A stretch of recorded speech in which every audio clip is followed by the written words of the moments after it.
सत्य वचन, अमर वचन, जीवित वचन, दिव्य वचन, सत्य वचन, अमर वचन, जीवित वचन। साई दा बामा बनी दा बामा बगरे रे सा नी रे सा नी रे सा नी रे सा नी रे सा। दिव्य वचन, सत्य वचन, अमर वचन, जीवित वचन, दिव्य वचन, दिव्य वचन।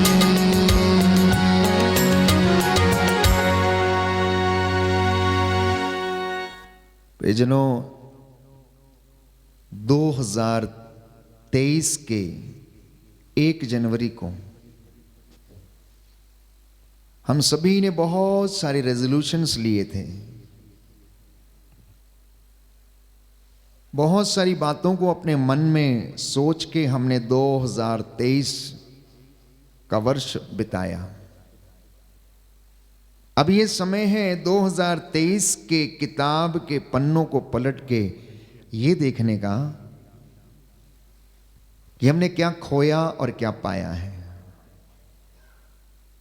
हमने बहुत सारी प्रार्थनाएं की, उपवास किए, वचन को सुना, वचन को बोला, वचन को पढ़ा, मिस्सा बलिदान में भाग लिया। अब ये समय है एक क्षण मौन होकर मनन चिंतन करने का कि क्या वास्तव में मेरे ये सारे धार्मिक अनुष्ठान मेरे लिए कृपा का कारण बने या नहीं बने। क्या मैंने उनका भरपूर लाभ उठाया या नहीं उठाया। क्या मैं परमेश्वर के साथ जुड़ा रहा या नहीं रहा। क्या मैंने उसकी बातों को अपनी जिंदगी में चरितार्थ किया या नहीं किया। एक पीढ़ी आती है और चली जाती है, दूसरी आ जाती है। इसी तरह से एक साल गुजरता है और दूसरा आ जाता है। हम लोग उम्र में बढ़ने लगते हैं, उम्र दराज होने लगते हैं, और एक दिन ऐसा आता है कि इस दुनिया से हमें चले जाना होता है। हमारे लिए सबसे बड़ा ईश्वर का वरदान यह है कि हम भले चंगे हैं, चल फिर सकते हैं, देख सकते हैं। हालांकि कुछ दुख में होंगे, कष्ट में होंगे या किसी परेशानी में होंगे। प्यारे भाइयों और बहनों, ये जीवन बड़ा अनमोल है। प्राणों का मूल्य इतना ऊंचा है कि इसके लिए किसी के पास भी धन नहीं है अदा करने के लिए। मेरा और आपका जीवन परमेश्वर की ओर से हमें मिला है। इसलिए उपदेशक ग्रंथ में यह लिखा है, अध्याय 1 पद संख्या 2 और उससे आगे, कि यहां पर जो भी कुछ है सब कुछ व्यर्थ है। उपदेशक कहता है, बुक ऑफ एक्लेसियास्टिस चैप्टर 1 वर्स 2, उपदेशक कहता है व्यर्थ ही व्यर्थ, व्यर्थ ही व्यर्थ, सब कुछ व्यर्थ है। मनुष्य को इस पृथ्वी पर के अपने सारे परिश्रम से क्या लाभ। एक पीढ़ी चली जाती है, दूसरी पीढ़ी आती है और पृथ्वी सदा के लिए बनी रहती है। सूर्य उगता है और सूर्य अस्त हो जाता है। वह शीघ्र ही अपने उस स्थान पर जाता है जहां से वह फिर उगता है। हवा दक्षिण की ओर बहती है, वह उत्तर की ओर मुड़ती है, वह घूम घूम कर चक्कर लगाती है। सब नदियां समुद्र में गिरती हैं, किंतु समुद्र फिर भी नहीं भरता, और नदियां जिधर बहती हैं उधर ही बहती रहती हैं। यह सब इतना नीरस है कि कोई भी इसका पूरा पूरा वर्णन नहीं कर पाता। आंखें देखने से कभी तृप्त नहीं होती और कान सुनने से कभी भरते नहीं। जो हो चुका है वह फिर होगा, जो किया जा चुका है वह फिर किया जाएगा। पृथ्वी भर में कोई भी बात नई नहीं होती। पृथ्वी भर में कोई भी बात कहता नई नहीं होती। जो हुआ था अब हो रहा है, जो हो चुका है वो फिर होगा। और कहता है कि पृथ्वी पर कोई भी बात नई नहीं है। जिसके विषय में लोग कहते हैं देखो यह तो नई बात है, वह भी हमारे समय से बहुत पहले हो चुकी है। आज आप लोग जो देख रहे हैं, हमारे पूर्वज उन बातों को देख चुके हैं, उन बातों से होकर गुजर चुके हैं। आज की नौजवान पीढ़ी माता पिता को समझाती है आप कुछ नहीं जानते हो। प्यारे भाइयों और बहनों, बुजुर्गों ने दुनिया देखी है, दादा परदादाओं ने दुनिया देखी है। उनका अपना एक अलग जमाना था और उस जमाने की एक अलग हकीकत थी। उनके अपने जमाने के तौर तरीके और शौक थे। और आपसे कहूं तो आपकी जिंदगी के, आपके जमाने में अलग तौर तरीके, अलग आपके शौक हैं। और हम नादान ये सोचते हैं कि ये सब कुछ नया है। बाइबल ये कहती है कि इस पृथ्वी पर नया कुछ भी नहीं है। Hallelujah, hallelujah, hallelujah, hallelujah. Yeshu की स्तुति हो, यीशु की स्तुति यीशु को धन्यवाद, यीशु को धन्यवाद। यीशु की आराधना हो, यीशु की आराधना यीशु की महिमा हो, यीशु की महिमा यीशु को धन्यवाद। यीशु को धन्यवाद। Hallelujah, hallelujah, hallelujah. हालेलुया। आगे लिखता है, पहली पीढ़ियों के लोगों की स्मृति मिट गई। पहली पीढ़ियों के लोगों की स्मृति मिट गई, मतलब हमारे परदादाओं की और उनके भी दादा परदादाओं की स्मृतियां मिट गई, उनकी पीढ़ियां समाप्त हो गई और आने वाली पीढ़ियों की स्मृति भी परवर्ती लोगों में नहीं बनी रहेगी। ये जो पांचवी पीढ़ी की बात करते हैं ये भी मिट जाएगी, ये भी बनी नहीं रहेगी, ये भी चली जाएगी। लेकिन हमारे लिए आज महत्वपूर्ण क्या है? विश्वासियों के लिए, सारी दुनिया के लिए महत्वपूर्ण यह है कि परमेश्वर को आप और मैं धन्य कहें, धन्यवाद दें, क्योंकि उसकी मर्जी के बिना कुछ भी नहीं होता है। आज की इस मध्य रात्रि में प्यारे भाइयों और बहनों, लोग जश्न मनाने में डूब रहे हैं। नवीन वर्ष 2024 का स्वागत करने के लिए तरह तरह के डेकोरेशंस, तरह तरह के क्रैकर्स का अरेंजमेंट्स, साज सजावट, डांस पार्टी, कैबरे और ऐसी तमाम इवेंट्स का आयोजन किया जा रहा है कि नए वर्ष का स्वागत किया जाए। लेकिन मैं आपसे कहूंगा कि नए वर्ष का स्वागत करने के साथ साथ आप परमेश्वर को वर्ष 2023 के लिए धन्यवाद देना ना भूलें। आज की इस मध्य रात्रि में जबकि मैं और आप परमेश्वर की हुजूरी में बैठे हैं धन्यवाद देने के लिए, तो हमारा कर्तव्य है कि हम उसे धन्य कहें और नवीन वर्ष के पहले दिन में हम मां मरियम की मध्यस्थता से प्रार्थना करें अपने जीवन के लिए, अपने परिवार के लिए, अपने बच्चों के लिए, अपने बेटे बेटियों के लिए, बहुओं के लिए, अपनी तमाम योजनाओं के लिए। बाइबल ये कहती है मनुष्य योजनाएं बनाता है, सुक्ति ग्रंथ में लिखा है, लेकिन उसकी सफलता ईश्वर पर निर्भर है। मनुष्य योजना बनाता है लेकिन उसकी सफलता ईश्वर पर निर्भर है। आप में से कई लोगों ने योजनाएं बनाई, हो सकता है किसी ने योजना बनाई होगी कि मैं अपना घर बनाऊंगा, लेकिन पूरा नहीं हुआ। किसी ने योजना बनाई होगी कि मैं कहीं पर जाऊंगा, लेकिन किसी कारणवश हो नहीं पाया। किसी ने योजना बनाई होगी कि मेरे परिवार में इस वक्त, इस साल मैं ऐसा करूंगा, लेकिन वो योजना पूरी नहीं हो पाई। जरा मनन चिंतन करके देखना कि आखिर क्यों मैं अपनी योजना में असफल रहा। मैंने आपके लिए वचन पढ़ा कि बाइबल ये कहती है कि मनुष्य योजना बनाता लेकिन उसकी सफलता ईश्वर पर निर्भर है। कहीं ना कहीं पर जब हमारी योजना असफल होती है तो मैं समझता हूं कि परमेश्वर का जो हाथ है वो हम पर नहीं रहता, वो हमसे दूर रहता है। हमारी किसी न किसी कमजोरी के कारण, हमारी किसी न किसी ऐसी बात के कारण जिसके कारण की आशीषें हमारे जीवन में रुकी रहती हैं।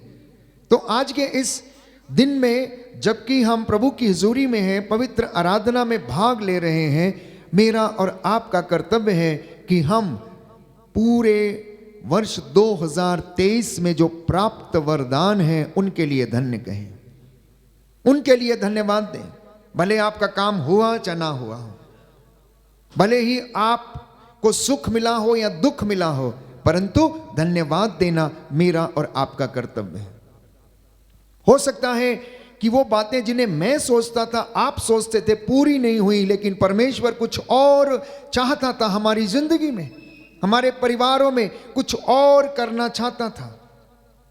तो ये समय है उस बात को जानने का और परमेश्वर की योजनाओं को पूरा करने का। प्यारे भाइयों और बहनों, मैंने कहा बाइबल हमें बताती है कि यह जीवन अनमोल है, इसलिए संत पौलुस एफेसियों के पत्र में लिखता है कि आप लोग समय का पूरा पूरा लाभ उठाएं।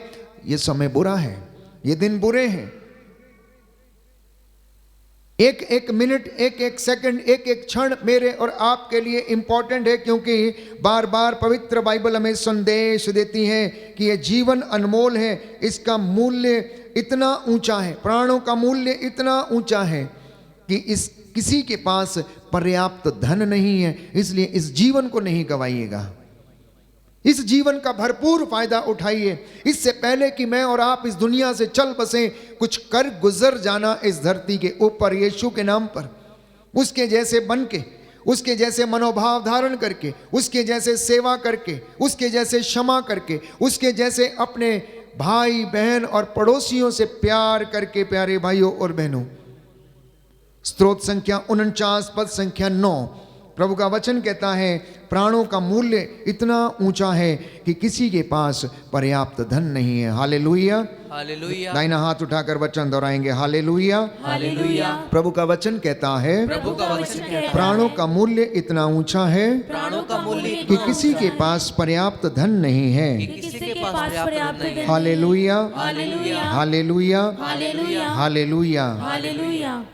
किसी के पास हमारी जिंदगी का और प्राणों का मूल्य नहीं है, इसलिए एक एक वचन मेरे और आपके लिए 100 आने खरा है। मैंने कहा यह दुनिया बड़ी रंगीली है और इसी के साथ साथ यह बड़ी हसीन भी है। और जहां एक तरफ यह रंगीली है और बहुत ज्यादा हसीन है, तो आप इतना याद रखिए कि इंसान एक तरफ आज पाप करता है तो दूसरी तरफ पुण्य कमाने की कोशिश करता है, एक तरफ भलाई करना चाहता है तो दूसरी तरफ बुराई करता है, एक तरफ झूठ बोलता है तो दूसरी तरफ सच बोलता है, एक तरफ अंधकार में रहता है तो दूसरी ओर प्रकाश में रहने की कोशिश करता है। ये इंसानियत, ये इंसान की हकीकत है। वो इसी तरीके का जीवन जीने की कोशिश कर रहा है। यही कारण है कि उसकी जिंदगी में बहुत सारा दुख है, परेशानी है, चिंता है, अशांति है, परिवारों में मनमुटाव है, लड़ाई झगड़े हैं। आप में से कितने परिवार हैं जो टूटे हैं, बिखरे हैं? आप में से जितने लोग मुझे सुन रहे हैं, मैं अब भी जानता हूं कि आप में से बहुत सारे लोगों ने एक दूसरे को क्षमा नहीं किया है, अपने भाई या अपने बहन को या अपने पड़ोसी को। आपका किसी ना किसी के साथ मनमुटाव है। क्या इसी तरह आप अपने जीवन में मनमुटाव रखकर जीते रहेंगे तो ईश्वर की आशीष कैसे आपकी जिंदगी में काम करेगी? उसकी ब्लेसिंग्स कैसे हमारी जिंदगी में काम करेगी?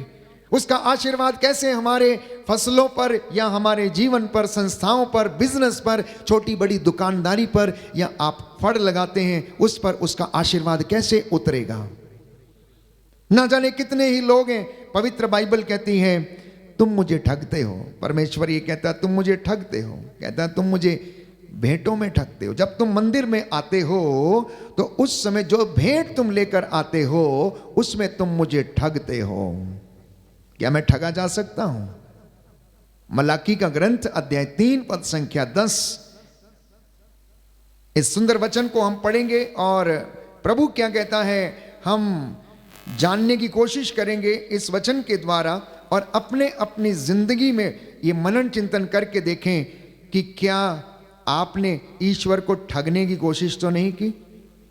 क्योंकि बाइबल ये कहती है कि ईश्वर को ना तो कोई ठग सकता है ना वो ठगा जा सकता है। Hallelujah, hallelujah, hallelujah, hallelujah, hallelujah. Hallelujah. Yeshu की स्तुति हो, यीशु की स्तुति यीशु को धन्यवाद, यीशु को धन्यवाद, यीशु की आराधना हो, यीशु की आराधना यीशु की महिमा हो, यीशु की महिमा हो, यीशु को धन्यवाद। यीशु को धन्यवाद। Hallelujah, hallelujah, hallelujah. हालेलुया।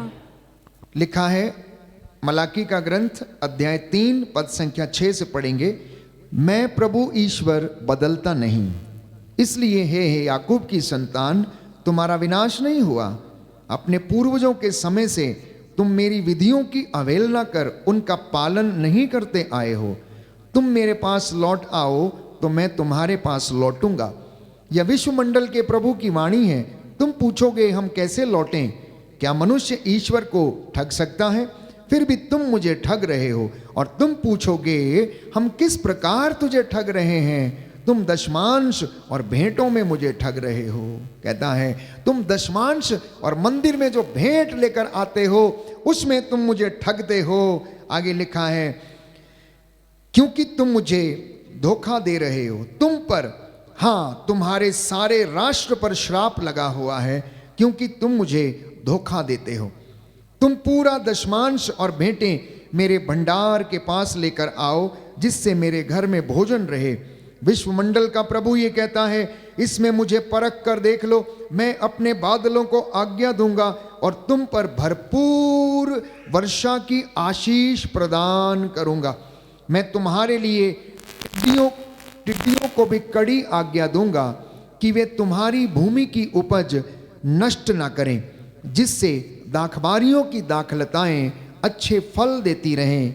विश्वमंडल का प्रभु ये कहता है सभी राष्ट्र तुम्हें धन्य कहेंगे क्योंकि तुम्हारा देश एक मनोहर देश होगा। बोलिए आमीन, आमीन, हालेलुया, हालेलुया। यीशु की स्तुति हो, यीशु की स्तुति यीशु को हो, धन्यवाद, यीशु को धन्यवाद, यीशु की आराधना हो, यीशु की आराधना यीशु की महिमा हो, यीशु की महिमा यीशु हो, को धन्यवाद। यीशु को धन्यवाद, हालेलुया, हालेलुया, हालेलुया। हालेलुया। अब आप कहेंगे कि बीते वर्ष में ना जाने कितनी समस्याएं थी, महामारी थी, बीमारी थी, रोग थे, युद्ध थे, ऐसी क्रांतियां थीं कि हम कुछ भी नहीं कर पाए। इस साल मेरी फसल टिड्डियों ने चट कर दी, कीड़े खा गए। इस साल ये साल मेरा पूरा बेकार हो गया। मुझे लकवा मार गया था, मुझे बीमारी खा गई, मुझे कोरोना वायरस ने संक्रमित कर दिया, इसलिए मैं कुछ नहीं कर पाया। प्यारे भाई और बहनों, हर व्यक्ति की अपनी एक अजीबोगरीब कहानी है। हर व्यक्ति के पास कुछ ना कुछ कहने को है। लेकिन इसके साथ साथ मैं और आप आज के इस आखिरी दिन में, वर्ष 2023 के आखिरी दिन में यहां बैठकर हमारा कर्तव्य क्या है? उन बातों को याद करना कि परमेश्वर हमसे क्या चाहता है और क्या करना चाहता है, हमारी जिंदगी में कैसे ब्लेस करना चाहता है। कहता है यदि तुम मेरी आज्ञाओं का पालन करो तो ये सारे वरदान तुम्हें मिलेंगे। कहता है यदि तुम सावधानी से मेरी आज्ञाओं का पालन करो तो ये सारे वरदान तुम्हें मिलेंगे। नगर में तुम्हारा कल्याण होगा, देहात में तुम्हारा कल्याण होगा, तुम्हारी आटा गूंदने की परात, तुम्हारी गाय, बैल, भेड़, बकरियों के बच्चों को भी आशीर्वाद मिलेगा। कहता है लेकिन यदि तुम मेरी आज्ञाओं का पालन नहीं करोगे तो ये सारे श्राप तुम्हें आन दबोचेंगे, ये सारी बीमारियां तुम पर आन पड़ेंगी। वो तुम्हें, जब तक तुम निर्मूल ना हो जाओ तब तक तुम्हारा पीछा नहीं छोड़ेंगी और तुम्हें दबोचती रहेंगी, क्योंकि तुमने मेरी आज्ञाओं का पालन नहीं किया है। बाइबल कहती है, प्रभु का वचन ये कहता है यदि तुम मेरी आज्ञाओं का पालन करो और उसका सावधानी से पालन करो, इन वचनों को अपने हृदय पर अंकित रखो, जिन वचनों को आज मैं तुम्हें सुना रहा हूं, तो तुम्हारा कल्याण होगा, तुम दीर्घ आयु होगे, तुम्हारी आत्मा को जीवन मिलेगा और तुम्हारी जिंदगी में बहुत सारे आशीर्वाद तुम्हें मिलेंगे। यीशु को रास्ते में जाते समय 10 कोढ़ी मिले और यीशु ने उनसे कहा जाओ और अपने आप को याजकों को दिखाओ, क्योंकि उन दिनों में, यीशु के दिनों में, कोढ़ियों का स्वस्थ होने को प्रमाणित करने का काम जो था याजकों का था। उन्हें मंदिर में जाकर याजक को दिखाना पड़ता था और याजक उसको प्रमाणित करता था कि वास्तव में ये शुद्ध हो गया। तो रास्ते में जाते जाते वो शुद्ध हो गए। उन्होंने देखा कि जब वो स्वस्थ हो गए तो उनमें से एक जो था यीशु को धन्यवाद देने के लिए लौटा। जब वो यीशु के पास आया तो यीशु ने उनसे पूछा बाकी के 9 कहां हैं? क्या वो लोग चंगे नहीं हुए? क्या ये परदेसी को छोड़कर दूसरे किसी के पास इतनी हिम्मत नहीं थी, साहस नहीं था कि आकर ईश्वर को धन्यवाद दे सके? वही हाल मेरा और आपका है। हम में से बहुत सारे कम लोग हैं, आप में से बहुत सारे लोग हैं, मैंने कहा जिनको परमेश्वर ने ब्लेस किया, हो सकता किसी को नौकरी दी है, हो सकता किसी को संतान का वरदान दिया, हो सकता किसी का कैंसर ठीक हो गया, हो सकता किसी की रसौली ठीक हो गई है, हो सकता किसी की रीढ़ की हड्डी में समस्या थी वो ठीक हो गया, हो सकता किसी के घुटने में समस्या थी ऑपरेशन हो गया, चल फिर सकता, देख सकता, बोल सकता है, मिल सकता है, हो सकता किसी की आंख में समस्या वो ठीक हो गई और आज आप फिर से भले चंगे हैं। इन बातों के लिए धन्यवाद देना। हमारी सांसें चल रही हैं इसके लिए परमेश्वर का धन्यवाद करना। आपके भाई बहन, आपके बाल बच्चे, आपके पड़ोसी आपके साथ हैं इसलिए धन्यवाद देना, क्योंकि कृतज्ञता व्यक्त करना मनुष्य के लिए शोभन है। प्यारे भाई और बहनों, ये शोभा देता है कि मनुष्य थैंक यू बोले। और इसी के साथ साथ अगर अब भी हमारी जिंदगी में, हमारे जीवन में, परिवारों में किसी प्रकार की किसी व्यक्ति से दुश्मनी है, समस्या है, तो उनको जाकर सॉरी बोलना, उनको जाकर सॉरी बोलना। There is a lot of power in forgiveness. प्यारे भाइयों और बहनों, क्षमा करने में वो सामर्थ्य है। जब आप, बाइबल कहती, जब आप अपने मुद्दई को क्षमा कर देते हैं या अपने किसी शत्रु को क्षमा करते हैं, सॉरी बोलते हैं, तो उनके सिर के ऊपर आप अंगारों का ढेर लगा देते हैं। इसलिए कृतज्ञता व्यक्त करना, सॉरी बोलना, क्षमा करना, ये प्रभु यीशु ने हमें सिखाया है। क्योंकि प्रभु का वादा है कि मैं तुम्हें आशीर्वाद प्रदान करूंगा। कहता है मेरी प्रजा को ढारस बंधाओ, मेरी प्रजा को ढारस बंधाओ। यशायाह नबी का ग्रंथ अध्याय 57 पद संख्या 14। हो सकता है वर्ष 2023 में आप में से बहुत सारे लोग निराश हैं। ना जाने कितने लोगों ने ईश्वर को कोसा होगा, मेरा काम नहीं बना, प्रभु आपने मेरा ये काम नहीं किया, मैंने इतने उपवास किए, इतनी प्रार्थना की, इतना तीर्थ किया, लेकिन मेरा कुछ भी काम नहीं बना है। प्रभु कहता है वेट बेटा वेट, अभी समय नहीं आया तेरा, उचित समय आने पर पूरा करूंगा मैं। अभी और तपस्या की जरूरत है, अभी तुझे और उपवास करने की जरूरत है, अभी तेरा एक मुद्दा ही बाकी है जिसको तुझे क्षमा करने की आवश्यकता है। इसलिए जब वो उचित समय आएगा तब मैं तेरे घर को ब्लेस करूंगा, तब तेरी आटा गूंदने की परात को ब्लेस करूंगा। मैंने आपके लिए वचन पढ़ा उपदेशक ग्रंथ से। मनुष्य को इससे लाभ क्या है? यदि वो पूरा समय दिन भर क्या करता रहता है? मेहनत करता सुबह से लेकर शाम तक, लेकिन उसे मिलता क्या है? उसे तो कुछ भी नहीं मिलता है प्यारे भाई और बहनों। क्योंकि एक पीढ़ी आती है, एक चली जाती है, दूसरी आती है, तीसरी चली जाती है, और जो हो गया था वो अब हो रहा है, और जो पहले हुआ है वो फिर से दोबारा होगा। इसलिए प्यारे भाइयों और बहनों, हमें अपने जीवन पर, अपने शरीर पर अहंकार और घमंड नहीं करना चाहिए। अगर ऐसा किया है तो आज के इस दिन में हमें परमेश्वर से आशीष मांगने की आवश्यकता है और सॉरी कहने की आवश्यकता है। मैंने कहा वर्ष 2023 की किताब के पन्नों को पलट कर देखिए, कितनों का दिल दुखाया, कितनों को आपने सुख पहुंचाया, कितनों को आपने गाली दी है, कितनों के आपने घर बर्बाद किए हैं, कितनों के आपने घर जोड़े हैं, कितनों के आपने घर तोड़े हैं, कितनों को आपने अपने वचनों से मार डाला है, कितनों का आपने सर्वनाश कर डाला है। हम इंसान हैं, इसलिए क्या हमने इंसानों के जैसा व्यवहार किया है या नहीं? हम इंसान हैं, क्या हमने इंसानों के जैसा व्यवहार किया है या नहीं किया? क्या मेरा और आपका विश्वास जो हम इसमें पढ़ते हैं, जो हम इसमें सुनते हैं, इस पवित्र धर्मशास्त्र में जो ये हमारा मार्गदर्शन करता है, उस एक भी वचन को पवित्र शास्त्र के हमने एग्जीक्यूट किया या नहीं किया अपनी जिंदगी में? ये मनन चिंतन का विषय है। मैं फिर से एक बार आपके लिए ये वचन दोहराना चाहता हूं कि बाइबल हमें बताती है प्यारे भाइयों और बहनों, लिखा है मनुष्य को इस पृथ्वी पर के अपने सारे परिश्रम से क्या लाभ है? एक पीढ़ी चली जाती है, दूसरी आती है, और पृथ्वी सदा के लिए बनी रहती है। सूर्य उगता है और सूर्य अस्त होता है, वह शीघ्र ही अपने उस स्थान पर जाता है जहाँ से वह फिर उगता है।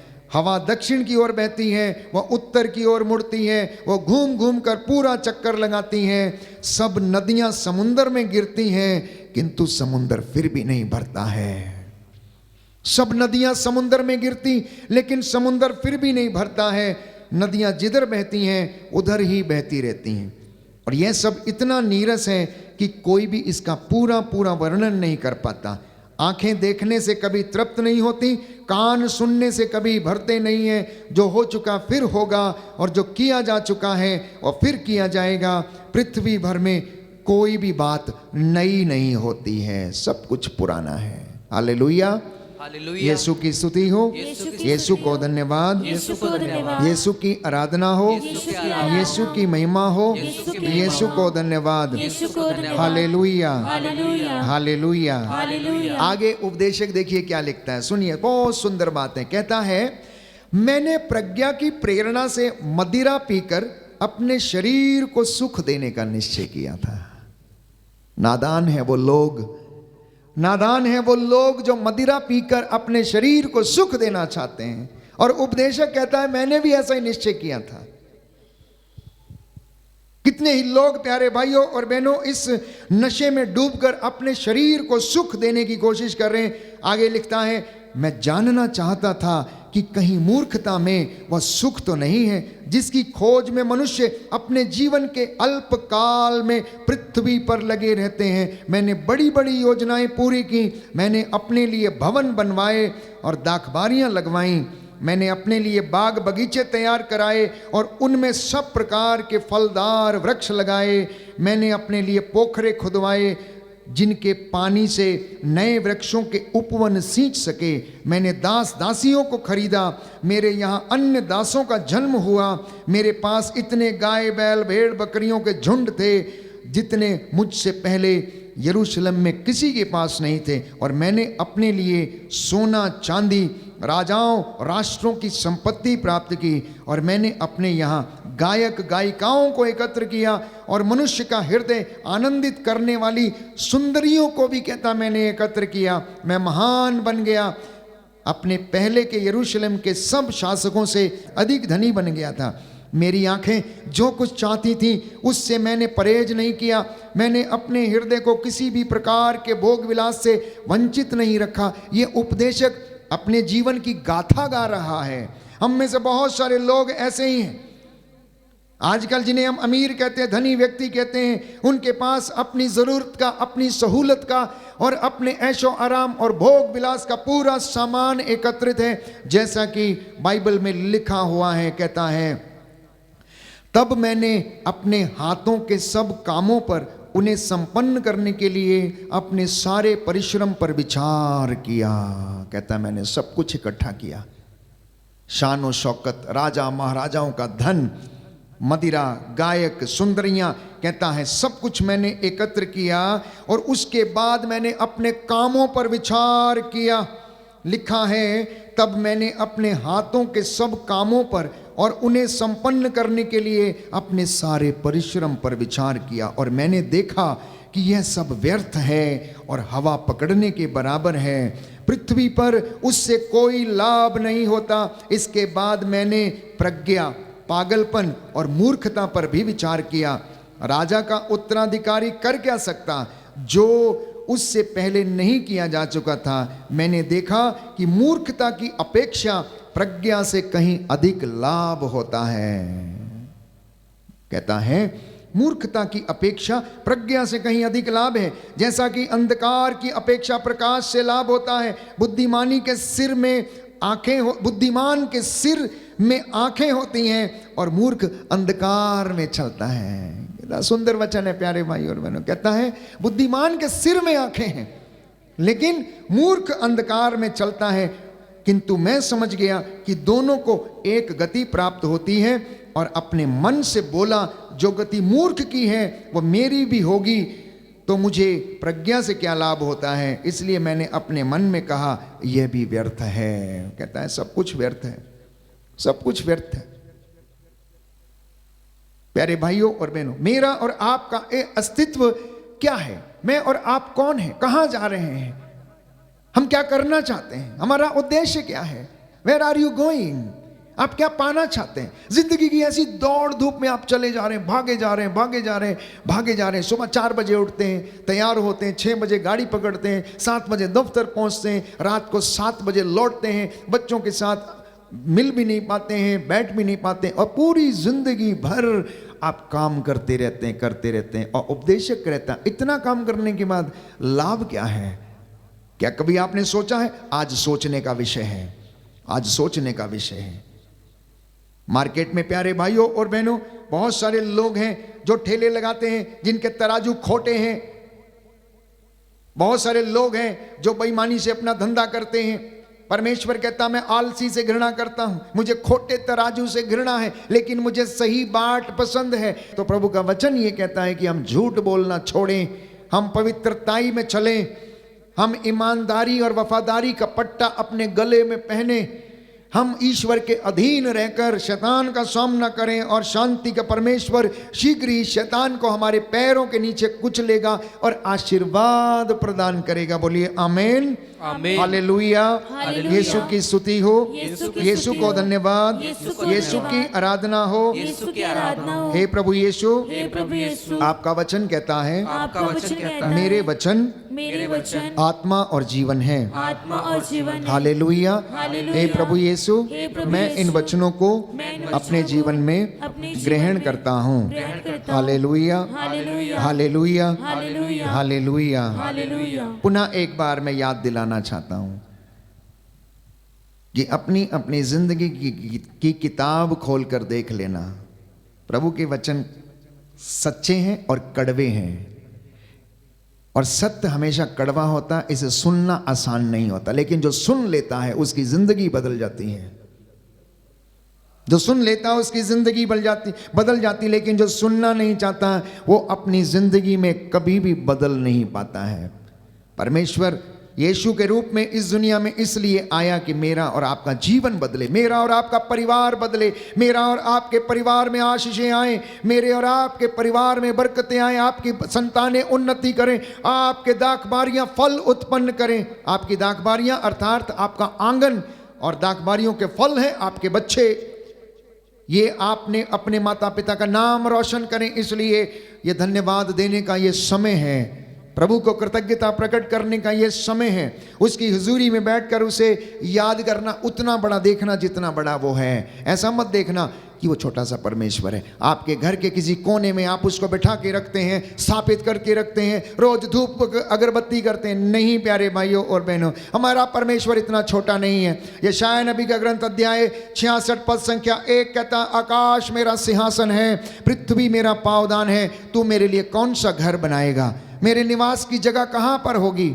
और संत पौलुस इसका जवाब देता, क्या तुम नहीं जानते कि तुम्हारा शरीर ईश्वर का मंदिर है, तुम्हारा हृदय ईश्वर का मंदिर है। आप मसीह लोग, विश्वासी लोग, जरा इस बात पर मन चिंतन करके देखें कि आपकी जिंदगी में उन्नति नहीं, बच्चों की जिंदगी में उन्नति नहीं, आप फेल हो जाते हैं, बिजनेस नहीं चल पाता। क्यों नहीं चल पाता? क्या समस्या है? क्या कहीं परमेश्वर का आशीर्वाद हमसे दूर तो नहीं है? क्या क्रोध के आवेश में उसने अपना हाथ तो हमसे पीछे नहीं खींचा है? या फिर हम अपने कुकर्मों के कारण इन तमाम बाधाओं से जूझते रहते हैं, बीमारियों से जूझते रहते हैं, इसलिए हम सफल नहीं हो पाते। ये मनन चिंतन का विषय है, ये मनन चिंतन का विषय है। कृतज्ञता प्रकट करना, सॉरी कहना, उन बातों को याद करना जो पिछले 12 महीने में अज्ञानता के कारण हम नहीं कर पाए। रेजोल्यूशंस जो आपने पिछली जनवरी में लिए थे उनको याद करना। शायद आपने रेजोल्यूशन लिया होगा, मैं इस साल झूठ नहीं बोलूंगा, लेकिन फिर भी आप बोल गए।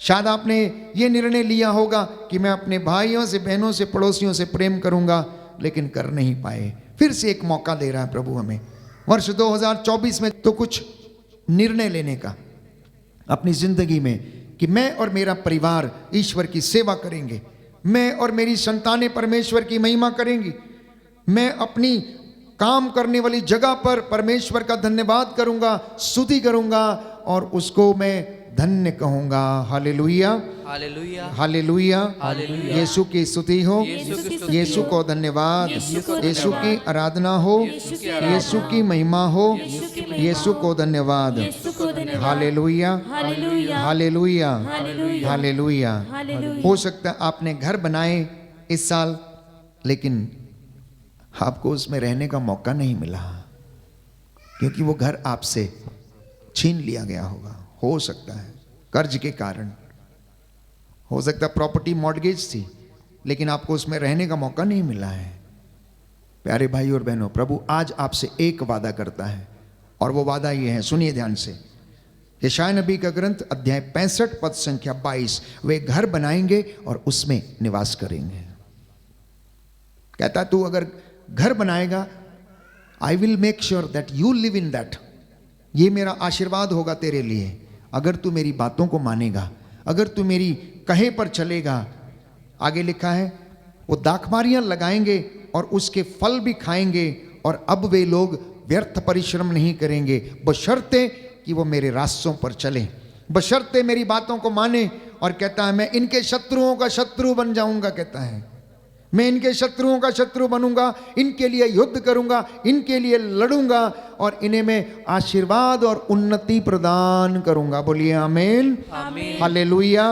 यीशु की स्तुति हो, यीशु को धन्यवाद। यीशु को धन्यवाद। एक और वादा परमेश्वर आपसे इस साल के अंत में करता जा रहा है। अगर बेटा और बेटी 2024 में तुम मेरे प्रति ईमानदार रहोगे, यदि तुम मेरा घर बनाओगे तो मैं तुम्हारा घर बनाते चलूंगा, और तुम्हारी संतानें दुर्दिन नहीं देखेंगी। आप में से बहुत सारे लोगों के बच्चे दुर्दिन देख रहे हैं। दुर्दिन मतलब अच्छे दिन नहीं देख रहे हैं, नौकरी नहीं है, लाचार हैं, पैसे के लिए मोहताज हैं, नौकरी के लिए, काम के लिए मोहताज हैं। कैसे जीवन चलता है वे ही जानते हैं। तो प्रभु कहता है अब इनकी संतानें दुर्दिन नहीं देखेंगी, क्योंकि प्रभु का आशीर्वाद उन पर और उनके वंशजों पर बना रहेगा। कहता है उनकी दुहाई देने से पहले मैं उन्हें उत्तर दूंगा, और उनकी प्रार्थना पूरी होने से पहले मैं उसे स्वीकार करूंगा। बोलिए आमीन। दाहिना हाथ उठाकर वचन दोहराएंगे, हालेलुया, हालेलुया। यीशु की स्तुति हो, यीशु को धन्यवाद, यीशु की आराधना हो, यीशु की महिमा हो। प्रभु का वचन कहता है, यशायाह नबी का ग्रंथ अध्याय 65 पद संख्या 22, वे घर बनाएंगे और उसमें निवास करेंगे, दाख बारियां लगाएंगे और उसके फल खाएंगे। अब वे व्यर्थ परिश्रम नहीं करेंगे, उनकी संतानें दुर्दिन नहीं देखेंगी। प्रभु का आशीर्वाद उन पर और उनके वंशजों पर सदा सर्वदा बना रहेगा। उनकी दुहाई देने से पहले प्रभु कहता है मैं उन्हें उत्तर दूंगा, उनकी प्रार्थना पूरी होने से पहले मैं उसे स्वीकार करूंगा। Hallelujah, hallelujah. ये परमेश्वर का वादा, इसलिए निराश नहीं होना। Christians are the people of hope.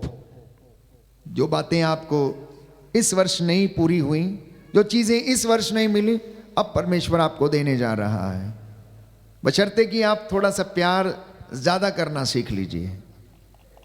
यीशु ने एक बात कही जब वो शिमोन के घर में बैठा था।